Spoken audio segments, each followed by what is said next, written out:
Have you ever wondered how humanity managed to grow if Adam and Eve only had sons? The Bible tells us Adam and Eve had 3 sons, Cain, Abel, and Seth. So where did Cain's wife come from? And what about Seth's wife? And there's something even more puzzling. Genesis claims that Adam had sons and daughters, but never mentions a single daughter by name. Were there other humans outside Eden? And if those daughters truly existed, why have their stories been erased? Join us as we explore this mystery, an untold chapter from humanity's earliest days.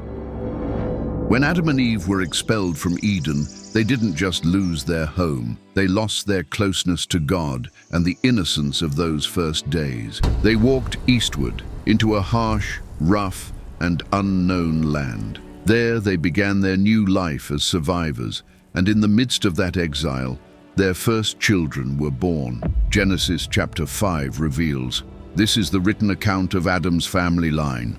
After he fathered Seth, Adam lived 800 years and had other sons and daughters. Adam and Eve had sons and daughters. The book of Genesis is clear about this, and it makes sense, because without women, humanity could not have continued. Yet why does the Bible only tell us the story of their sons, Cain, Abel, and Seth? In Genesis, we read that the first to arrive was Cain, the first man born outside of Eden. From childhood, he felt the burden of being the firstborn, the one who had to pave the way. Soon after Cain came Abel. Brothers, Cain and Abel grew up together, yet from the very start, they couldn't have been more different. Cain became a farmer, a man of the earth who relied on hard labor, his hands roughened from working the hoe. Abel, on the other hand, was a shepherd, spending his days among his sheep, feeling the breeze and gazing skyward. There was a quiet peace in his eyes that Cain never understood and soon came to resent. One day each brought an offering to God. Cain presented fruits from his harvest, but Abel chose the firstborn lambs from his flock, their richest portions, the very best he had. God looked favorably upon Abel's offering, yet he rejected Cain's.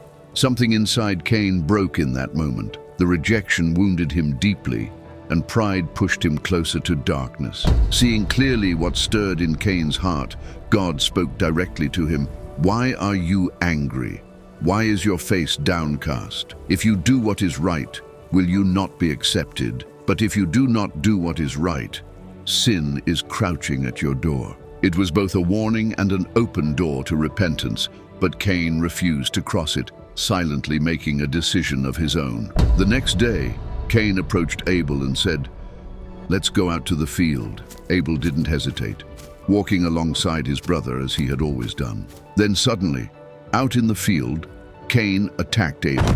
He grabbed a stone from the ground and struck Abel hard on the head. Abel collapsed, dying, a look of trust still in his eyes. His blood soaked deeply into the earth, and for the first time ever, death entered the world, not brought on by sickness or accident, but by hatred and envy. Then the voice of God thundered powerfully in Cain's mind. "Where is your brother Abel?" But Cain, heart hardened, replied coldly, "I don't know. Am I my brother's keeper?" It was the most painful of lies, not just because he denied the crime, but because he rejected responsibility for what he had done. Then God proclaimed his judgment. "What have you done? The voice of your brother's blood cries out to me from the earth. Cursed are you from the ground, which opened its mouth to receive your brother's blood from your hand." At that very moment, Cain's life changed forever, and the ground he once farmed turned barren. But the strangest moment came when Cain raised his voice and cried out, "Today you drive me from the land, and whoever finds me will kill me." Whoever? Who else could find him when, according to the story, only his parents, Adam and Eve, and now himself, were alive? Who was Cain afraid of? That one phrase hides a profound mystery. Either Cain knew there were others in the world, or God had revealed to him there would be more people. In any case, his fear was real. Yet God chose not to allow his death and instead marked him. Then the Lord put a mark on Cain so that no one who found him would kill him. We are never told what this mark actually was. We don't know if it was visible, spiritual, symbolic, or physical. All we know is it was enough to make anyone afraid to harm him. Thus Cain left. He literally went out from the presence of the Lord, and his life story would no longer unfold beneath God's direct gaze. He went east of Eden to a land called Nod, whose name means wandering, but there, in that place marked by exile, something surprising happened. Cain made love to his wife, and she became pregnant and gave birth to Enoch. Cain was then building a city, and he named it after his son Enoch. Yet this raises another mystery. How did Cain find a wife if, up until that point, only Adam, Eve, and their 3 sons had been mentioned? There are 3 hypotheses attempting to answer this question. The first, and most widely accepted within biblical tradition, is that Cain married his own sister. Although this possibility might seem troubling by today's standards, it is strongly supported by biblical context. In a newly created world where all humanity descended from a single couple, marriages between siblings or close relatives would have been unavoidable. At the time, incest wasn't considered sinful, simply because there were no laws established yet to forbid it. Humanity was still being shaped, and societal norms and regulations did not yet exist. It's also important to note that people lived extraordinarily long lives back then. Adam reached the age of 930, allowing multiple generations to coexist simultaneously. There could have been dozens of sons and daughters born over the centuries. Cain, therefore, could have married a younger sister or even a niece. It was natural, the only way to populate the earth. And this practice wasn't exclusive to Cain. Even the Bible itself shows that the patriarchs among God's people married close relatives. Abraham married Sarah, his half-sister. Isaac, his son, married Rebekah, his cousin's daughter. And Jacob, Abraham's grandson, married Leah and Rachel, daughters of his uncle Laban. All these unions took place within their own family, and without them, the story of Israel's people would never have begun. Thus, everything points to Cain's wife being a sister born to Adam and Eve. But if Cain's wife truly was his sister, why doesn't the Bible explicitly mention this? Why does a text that carefully names entire genealogies, detailing ages, family lines, and descendants, stay silent at precisely this point? And here arises the second hypothesis, one far more controversial. What if God created other human beings besides Adam and Eve?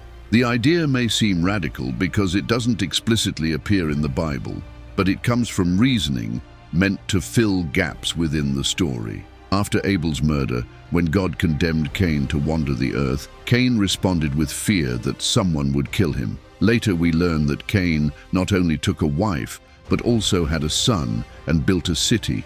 But nobody builds a city just for 3 people. You need a community, laborers, families, entire generations. Where did they all come from? These questions have led some people to propose that perhaps the story of Adam and Eve isn't the only human story, but instead the primary one, that God, in addition to creating humanity in Eden, might have created other groups of humans elsewhere in the world as part of a broader plan.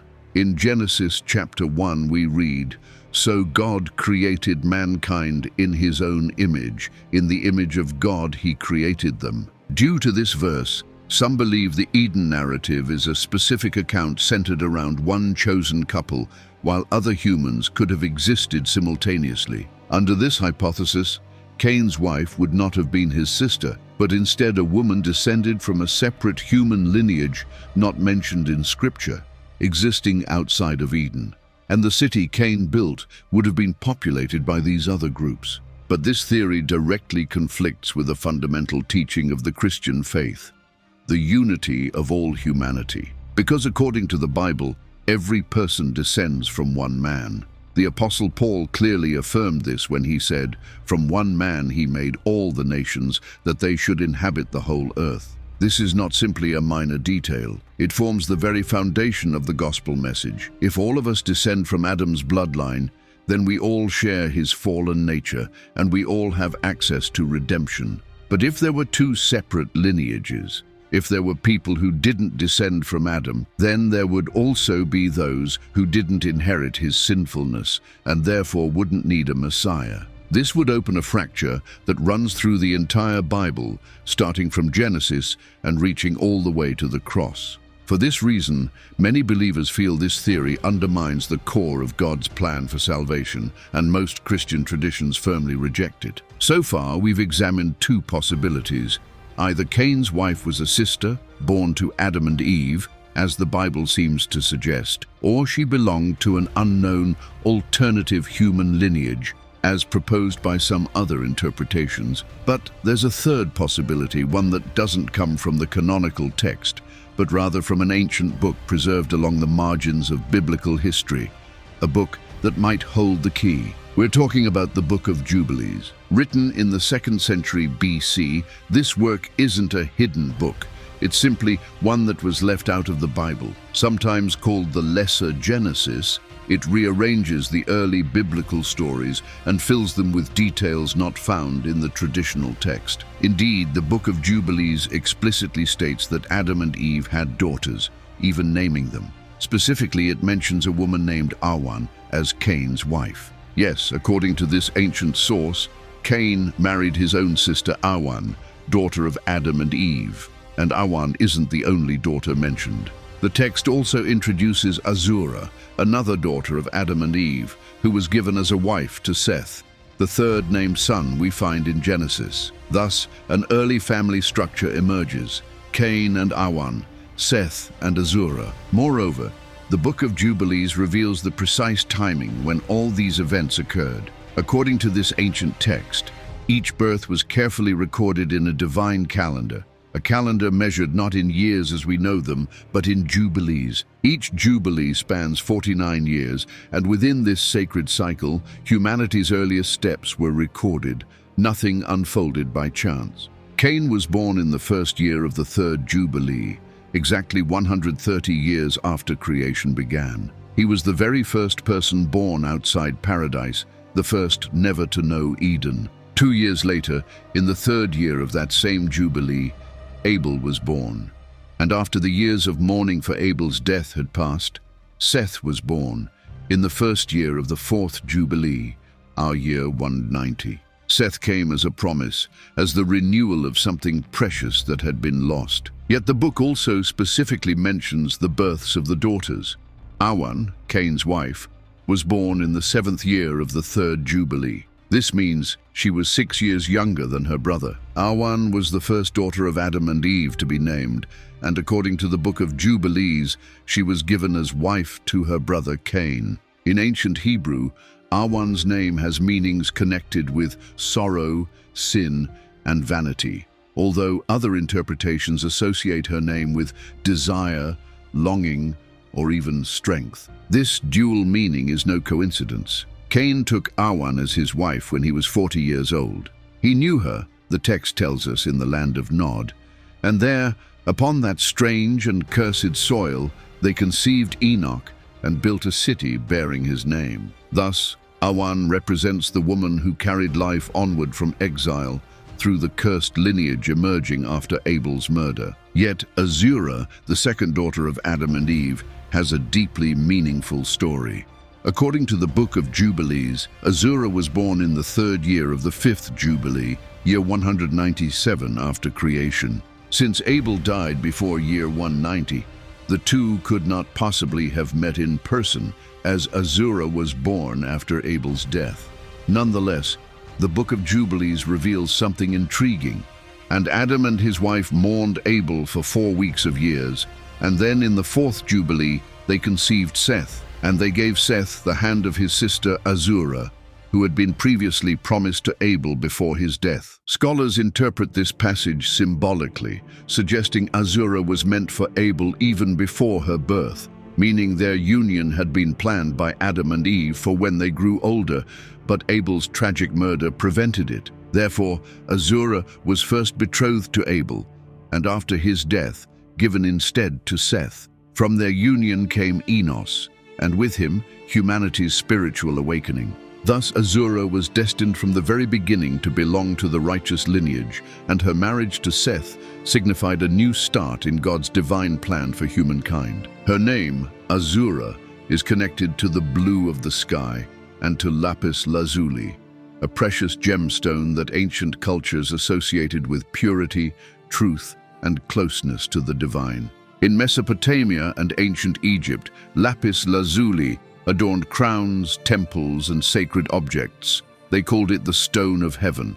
And that is exactly what Azura symbolizes in this story, humanity's return to God. From the union of Seth and Azura came Enosh, and with him, something entirely new awakened within humanity's heart. Until that time, people had not actively sought after God. But with Enosh, everything changed. Genesis sums it up in a brief yet immensely powerful phrase: people began to call on the name of the Lord.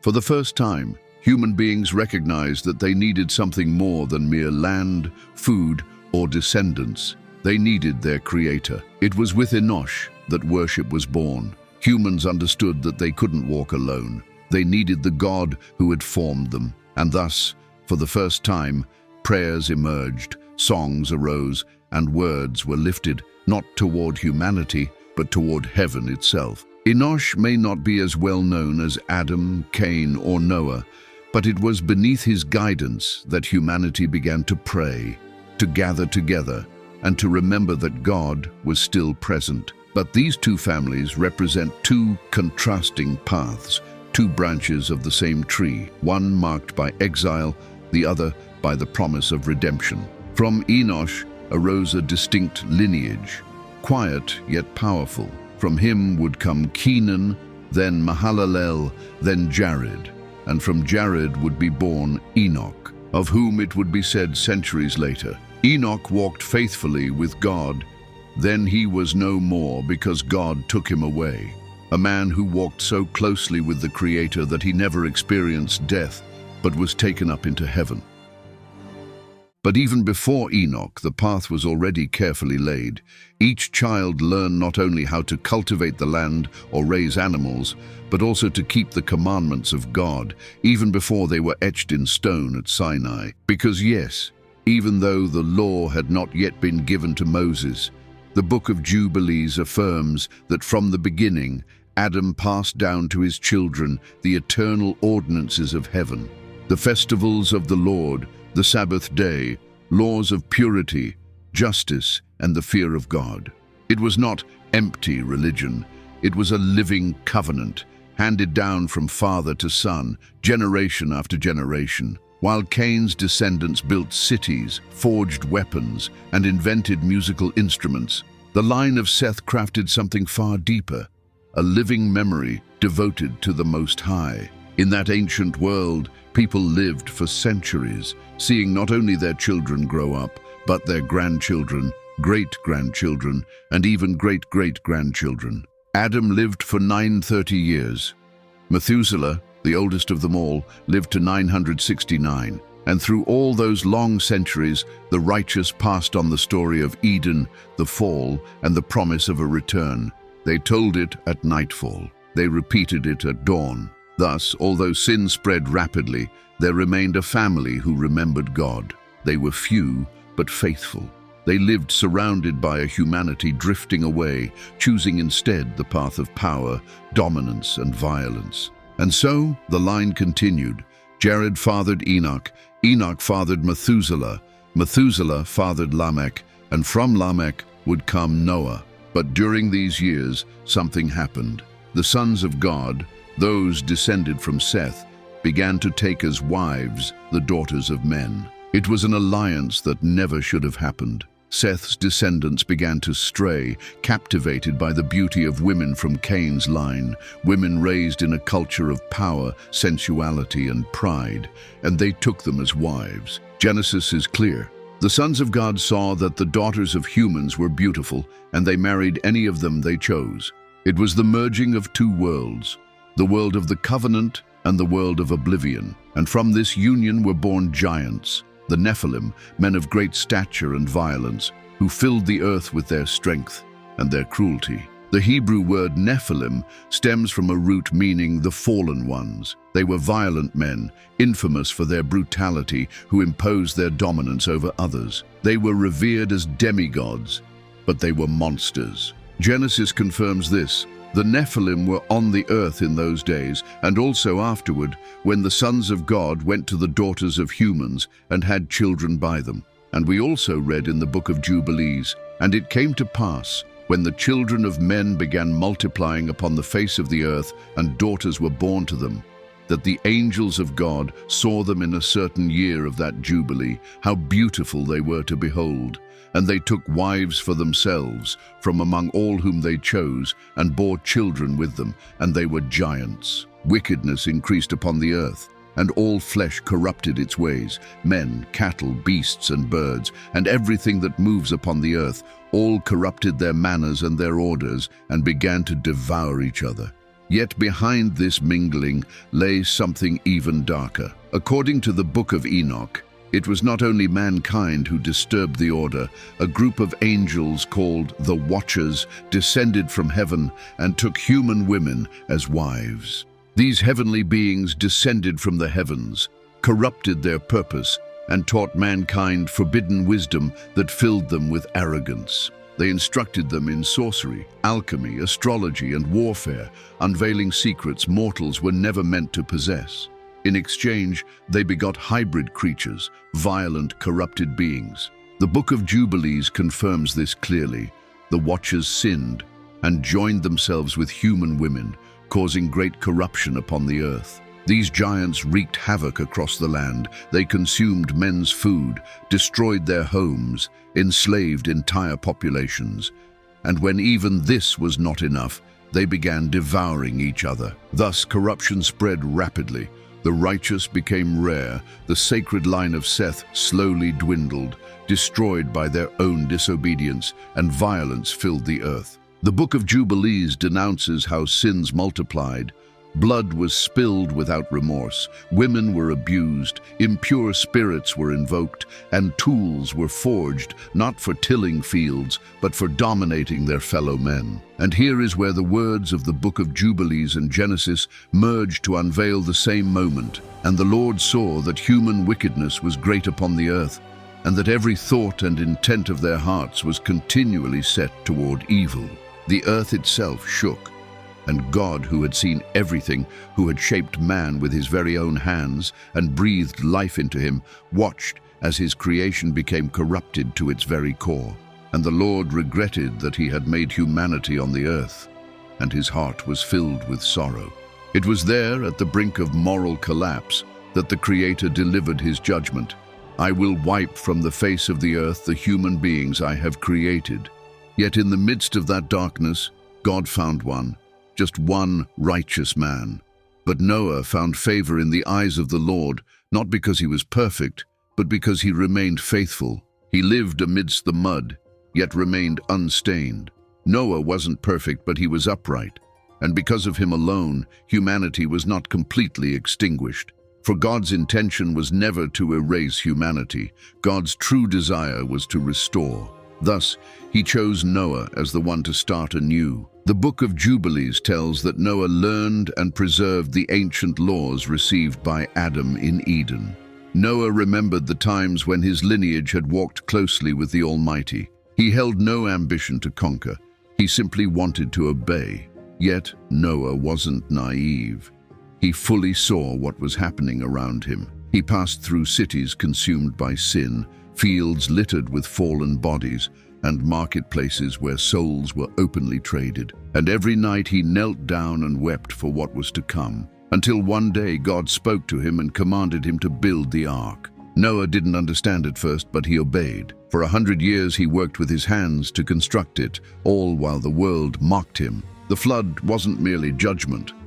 It was a new Genesis, a second birth for the earth, a second chance for mankind. It preserved the ancient lineage of righteousness, the heirs of Azura and Seth, of Enosh and Jared, of Enoch and Methuselah. Noah became the last witness of the world that had been and the first witness of the world to come. For God didn't destroy humans out of anger, but rather reset humanity in order to rescue it. And so, it all began again. Yet while the names of patriarchs fill the pages of Genesis, the names of women remain absent.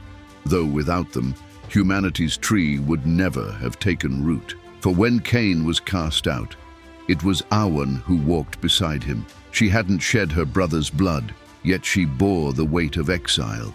And it was she who brought forth Enoch, becoming the first mother of a people born apart from God. While Cain's line grew within shadows, another daughter of Adam and Eve, Azura, carried on the promised line. From her came Enosh, and with Enosh, humanity remembered it could still speak with God. These daughters, erased from the official story, became the roots of all that was yet to come, and they were not alone.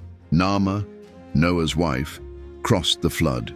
Sarah, Abraham's wife, became the mother of a whole nation, yet often she appears simply as the woman. Rebecca, Leah, Rachel, they gave birth to entire tribes, yet their tears never appeared in the genealogies. Women whose lives stood at the heart of God's divine plan. Because when mankind fell, God didn't raise up just men, He raised families. And in the midst of a world that began with bloodshed, these women lit a spark of something new, continuity. They became instruments of something far deeper. They carried on the lineage that sustained the promise.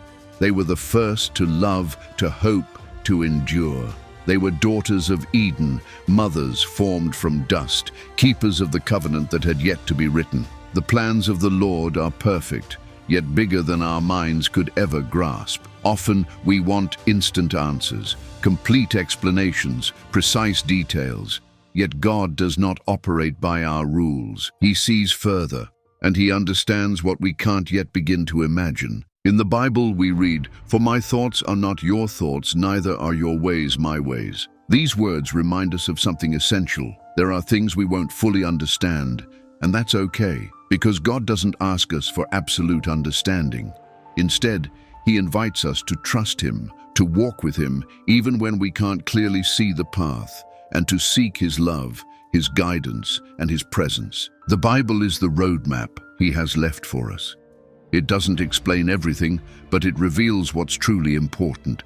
His plan of redemption and His desire to walk alongside us, generation after generation, even when some puzzle pieces don't seem to fit. So now the question is yours. Who do you think Cain's wife was? Was she one of Adam and Eve's daughters? Which of the three main theories about Cain's wife makes the most sense to you? Share your thoughts in the comments, because your voice is an important part of this exploration too. And if you want to continue uncovering the mysteries hidden within Scripture, subscribe to the channel. There are many stories still waiting to be shared. Blessings.